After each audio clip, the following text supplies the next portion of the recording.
Despite all of the begging and pandering and free dinners, Khabib Nurmagomedov has retired.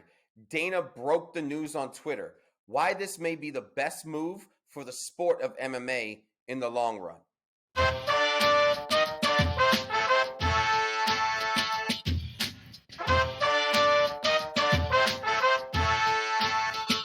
Welcome back, bow throwers. This is Throwing Bows. I'm Jose. I'm here with Maria. Hey, everybody. And I'm here with John. Hey, what's up, everybody? All right, so let's take care of some business first. Please like our work below.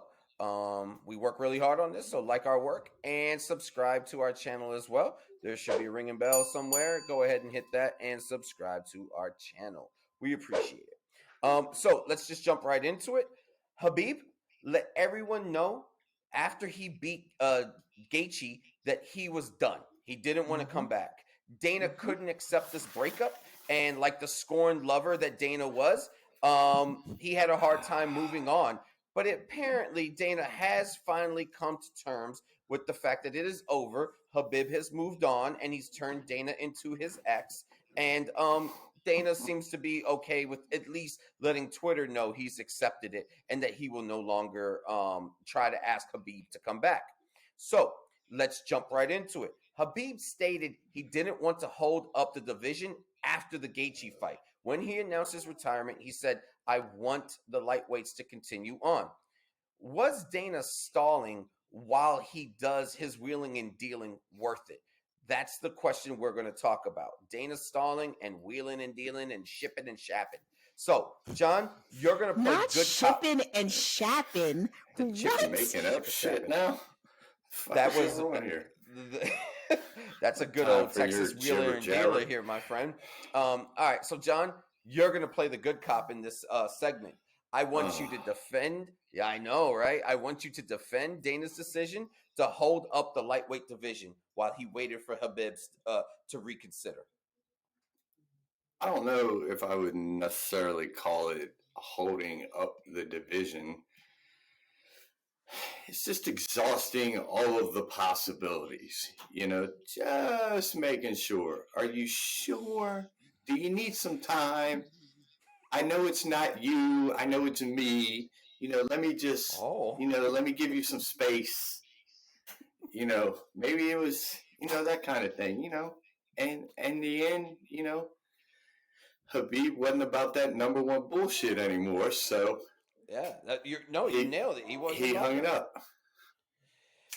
I will say that for all the times I've made you play good cop and you didn't like it, that was some fine lawyering you did there. It was almost like you put your fingers in your suspenders and you were like, I'm no fancy big time lawyer, but that was really good. I know you don't agree with it, but that was a really good defense of Dana. Okay, all right. So Maria, I know. Maria, you're up. You get to be the bad cop. Why was Dana wrong for not accepting Khabib's retirement?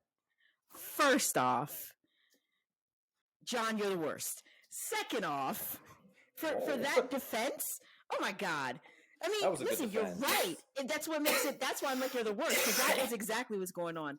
But he was dead ass wrong. Like, what Dana did is the equivalent. We all know that one friend, we all have that one female friend whose dude, every opportunity lets her know that he don't want her ass. He doesn't even consider himself her dude anymore. But she keeps holding on because she loves him. Dana was that chick. That's who Dana was, and it was ridiculous. Khabib made it clear, or Khabib. Also, thank you to our viewers who have given me the correct pronunciation of his name. Khabib made it very, very clear. There were no mince words. And Dana, because Dana is Dana and Dana wants what he wants, and he was really, really hoping that money was more important than anything else and he could get Khabib back in the octagon. And the problem is, as Americans, I'm gonna get woke for a second. Oh, as Americans, we don't sometimes understand that there are many, many cultures around the world where money is not everything, and some things are more important than money. And in his case, in Khabib's case, which I have nothing but respect for, honoring his mother's wishes was more important than any amount of money that Dana could offer him. Plus, he has money. He don't need no more. He's good. So for Dana to do what he did, I felt was ridiculous. He showed his hand, and this is part of the problem when the promoter controls everything, because then you have a more vested interest in what's going on instead of making what are actually the best decisions for the sport and for all of your athletes. Okay. All right. I think John won that one, but better luck next time. So we found that Oliver. There you go. I mean, but wait a second. That's the first good cop, bad cop you've won in what 25 good cop, bad cops that we've done. You can have that one. You can have your little win. Let's be honest. First of all, let's be honest. How many of them have I actually put effort into? He came ready for today. So so I'm supposed to give you so I'm supposed to, pat your back because you're a daddy and you pay child support? Get the fuck out of here, man. Next thing. All right. So we found that Oliveira and Chandler is going to be the next lightweight title bout. And we'll probably get Poirier McGregor over the summer. They're saying sometime in July. So life continues to go on in the lightweight division. Honestly, kind of like Khabib said that it kind of would. Like, hey, he didn't want to hold it up. Like, go ahead. There's plenty of things to do. So, Maria, Khabib's dad, and I apologize if I'm saying it wrong, and our Dagestani viewers, please let me know. I'm going to try to say this. It was Abdul Manap was his father's name. If I said it wrong, let me know. Was huge in Khabib's career, and his death due to complications of COVID hit Khabib hard. So Dana's pleas for Khabib to come back were, and fill in the blank. Tone deaf. That's it. They were tone deaf. He did not read the room. He did not understand, like I said a little earlier, that, culturally, for many people around the world, there are things that are more important. Family is more important. The commitments that they make are more important than any amount of money, than any legacy in the sport, than any of those things. And although I personally felt that Khabib did a great job of communicating exactly the why of where he was, Dana wasn't hearing what Dana wanted to hear, and so he kept holding out hope that something would change, and it was just incredibly tone deaf. Yeah. Okay. All right. So, John, Dana's pleas for Khabib to not retire was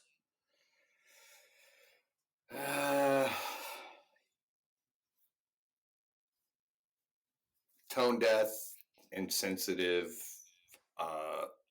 a number of different, insert word there, but at the end of the day, I hate giving this, I'm not giving him credit for anything, but they're running a business, so to speak. Mm-hmm. Now, and what does he have professional responsibility wise towards your culture is what I'm getting to. So, I get it. He should have read the room, like Maria said, but, and things would have moved on. Or, you put some of those shiny interim belts on people and, get the things moving on. I mean, I don't know what I would have done. I'm just glad I didn't have to make any of those decisions, for sure. Hold on, can I ask a really quick question, Jose? Because John just brought up Braun. You're not Braun. John just brought up a really good point about how Dana could have just slapped interim belts.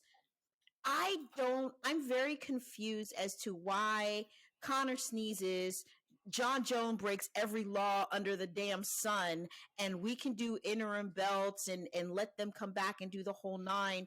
Why wasn't there an interim belt thing that he could have done if he really wanted to wait to see? Like, does anybody have any idea why there wasn't just that? Not at all. If I remember hearing just from some of the pressers, especially after the Gaethje fight and a couple of weeks after it, when they kept asking Dana, why are we not just moving on? He says he wants to move on. Why are you not letting them move on? And Dana was like, well, we're gonna wait and see. We're gonna, he says that now. He was taking it as a lot, he's been through a lot. His father passed. He was kind of doing this. Wouldn't it be something if he went after 30-0?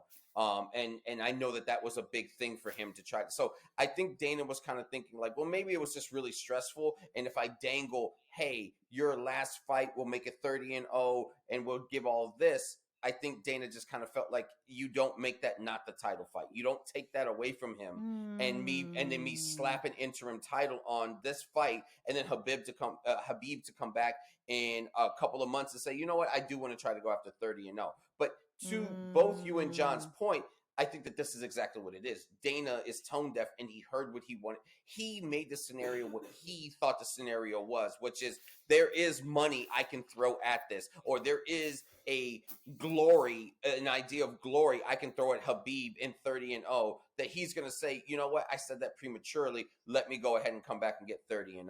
I'm not so sure that Dana necessarily thought that Habib would want the money. I think he thought, well, this is a glory thing for him. He definitely wants to go 30-0. And in fairness to Habib, and good for him for sticking to his guns, he told his mother he won't do it. He doesn't like breaking promises to his mom. Let it go, dude. Dana White, it's Habib's mom or you, and Habib's mom's going to win to Habib. So get over it, Dana. Like, you know what I mean? Like, just go pick up all your old love letters from Valentine's Day and all that stuff and, just burn them and, waiting to exhale moment, dog. Like, just let it go. I don't know. Yeah. It felt to me like it was. I think you brought up a really good point about making that narrative, and it goes to something that I said in another video about like Dana sometimes having like a Vince McMahon feel to him, because that 30-0 narrative meant a whole lot more to the promotion and the money that they could make if he was the first UFC champion to retire 30-0 than it ever probably would have meant to Habib without his dad here.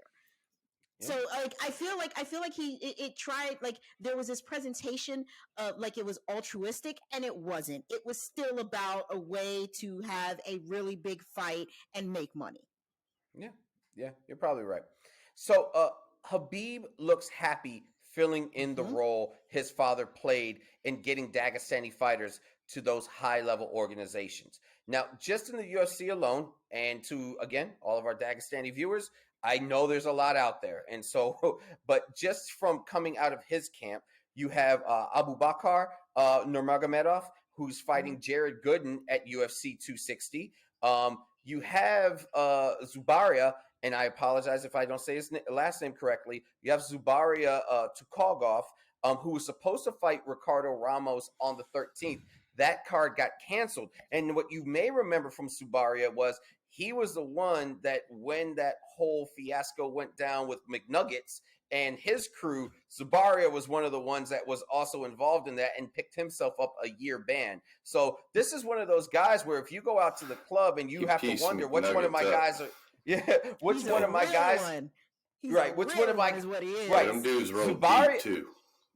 Well, I mean, listen, he's the one that is just kind of like, well, I got 5 guys. Who do I wonder is going to fight with me if I get into a fight? And Zubaria is the guy's like, bro, I'm down. Let's go. Take me to the club. Let's do this. So Zubaria, I'm hoping we'll find another fight here shortly. You have Umar Nurmagomedov, who is waiting on his next fight. He just got finished fighting on a prelim on a couple of cards past. And then you have Islam, who is honestly, this is what I will say. He's probably now in the best place since Habib has left the lightweight division. Islam is in the best suit to try to start getting some fights. He's getting mentioned with RDA, but RDA is doing this thing where he's saying, I'll fight Islam if once I beat Islam, I can also get Habib. Let it go. If Dana White couldn't make it happen, RDA, it's not happening for you. Why don't you go try to, like, I don't know, shoot up some TRT or whatever. I don't know, man. Just knock it off. Stop it. Ooh. Stop it. Stop it. Ooh. And so what I'm more likely, I will go ahead and I put mine out. I would actually like to see Islam at this point fight Justin Gaethje. I would like an Islam Gaethje fight. And so I bring all that back around.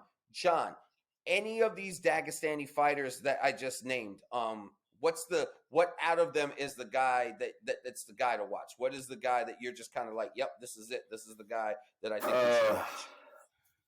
He's fighting Jared Gooden he's fighting Jared this weekend. The Abubakar? Yes. I've got him picked. Dulu, because you asked a question about some others, and I gotta tell you, some I watch a lot, some I don't know. I jumped on the internet, and I will say this: no matter the promotion, they are coming. Be prepared, because everybody's got their hand in the pool now. Dagestan is wide open, So they're coming. It's going to be up to the fighters how they deal with it. Yeah. And listen, everyone thinks that every Dagestani that's coming out of Dagestan is all with Khabib, and that's not true. Like you have the Askarov, he's Dagestani, and he's a tremendous fighter. He's technically not in Habib's camp, Habib's camp, and so Habib, and then you have Zabib, you have all these really, really good Dagestani fighters, and it could take us years to go ahead and try to name them all. But to your point, I think that I'm with you. I'm really interested to see what Abubakar this weekend brings with his fight to Jared Gooden. But I am very interested. If I had to take a pick before we get to Maria's pick, I'm very interested to see Zubaira. I want to see how that little layoff he had for that year for being a real one and having his boys back. I want to see how he bounces back from that. So, that's a me thing. So, Maria, who are you interested in trying to be able to say, like, this is the guy you want to watch?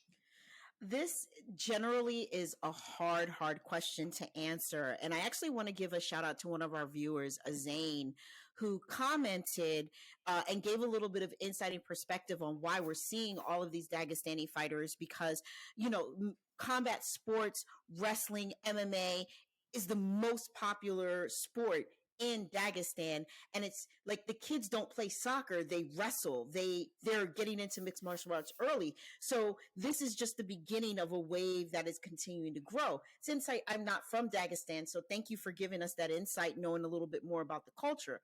That said, with all of these guys, and they're killers, y'all. Like, if you don't know, you need to go and watch. They are all fantastic fighters. But the one that I've got my eye on right now is Umar.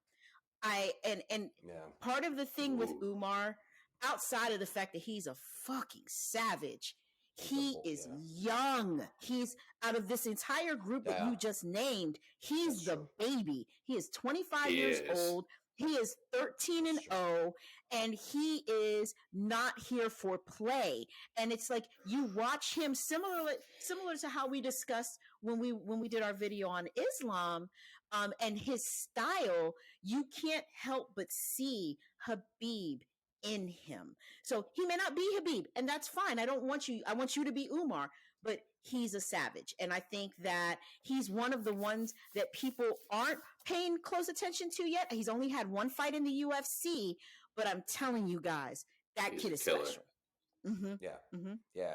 Yeah, I think that he was on the early prelims for one. I think when it was one of the ones when they were in Fight Island, but I wouldn't be surprised if he starts making it up the ranks pretty quickly. He's definitely one of those guys. So, all right, guys.